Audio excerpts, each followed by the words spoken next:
Halo, kembali lagi dengan saya, Doni dari PTPN 1. Pada kesempatan kali ini saya akan sedikit berbagi terkait SMK 3 atau yang biasa kita kenal sebagai Sistem Manajemen Keselamatan dan Kesehatan Kerja. K3 sendiri memiliki beberapa definisi, yaitu yang pertama menurut Peraturan Pemerintah Nomor 50 Tahun 2012, yaitu K3 adalah segala kegiatan untuk menjamin dan melindungi keselamatan dan kesehatan tenaga kerja melalui upaya pencegahan kecelakaan kerja dan penyakit akibat kerja.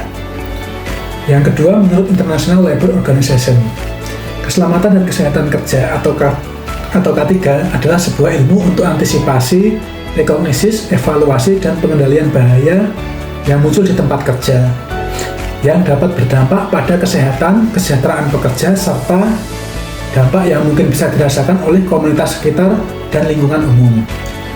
Yang ketiga, menurut OHSAS 18001, yaitu semua kondisi lingkungan kerja dan faktor yang dapat berdampak pada keselamatan dan kesehatan kerja dari tenaga kerja maupun orang lain, yaitu kontraktor, pemasok, pengunjung, dan tamu di tempat kerja.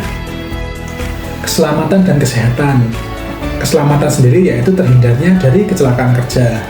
Menurut cakupan K3-nya, pengendalian bahaya sehingga tidak terjadi kecelakaan kerja.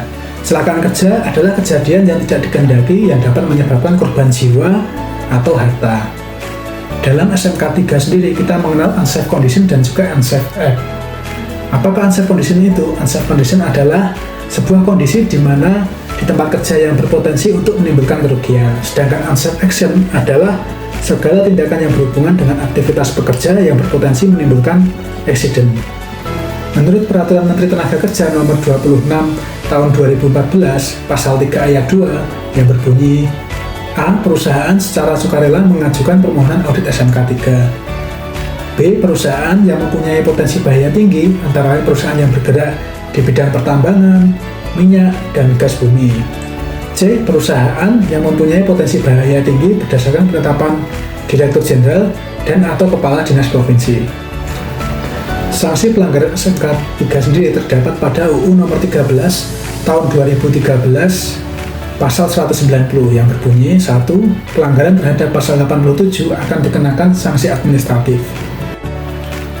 2. Sanksi administratif berupa A. Teguran, B. Peringatan tertulis, C. Pembatasan kegiatan usaha, D. Pembekuan kegiatan usaha, E. Pembatalan persetujuan, F. Pembatalan pendaftaran, G. Penghentian sementara sebagian atau seluruh alat produksi, dan yang terakhir H. Pencabutan izin usaha. Komitmen dan kebijakan K3 sendiri wajib mengandung yang pertama, usaha pencegahan kecelakaan kerja dan penyakit akibat kerja. Yang kedua, kepatuhan regulasi. Yang ketiga, perbaikan berkelanjutan. Sedangkan kebijakan K3 harus mengandung yang pertama, ditandatangani oleh pucuk pimpinan. Kedua, dikonsultasikan dengan perwakilan serikat pekerja atau P2K3. Perencanaan K3 sendiri dilakukan dengan membuat 1. Informasi yang terdokumentasi, 2.